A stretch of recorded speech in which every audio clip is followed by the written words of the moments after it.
50 ka mga munika nga gamiton sa sagala sa Santa Cruzan gibida sa usa ka exhibit sa Dakbayan sa Sugbo subay sa pagsaulog sa Flores de Mayo. Sayron ta ang mabulukong istorya niini pinaagi niining report. Reyna Elena, Reyna Imperatriz, ug mga biblical characters nga babae ug ang imahin sa mahal nga Birhen Maria ang apil sa makita nga bida sa sagala. Ana usab ang mga anghel nga nagbitbit sa pulong Ave Maria. Sila ang mga monyeka nga gibistihan og Filipiniana alang sa sagala sa Santa Cruzan nining buwan sa Mayo.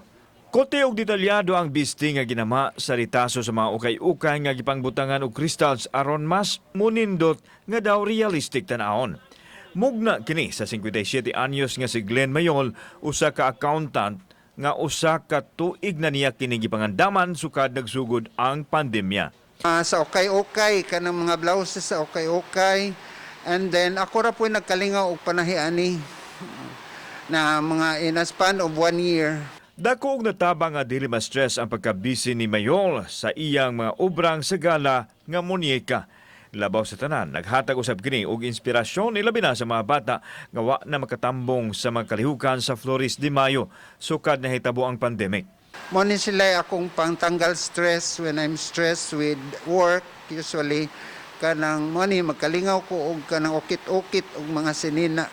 Samtang nagtingwa si Mayol nga mapakita kini sa mas halapad ginapit ug kung adunay interesado nga mo-sponsor diin ang tanang kita ihatag ngadto sa simbahan o sa sektor nga nagkinahanglan.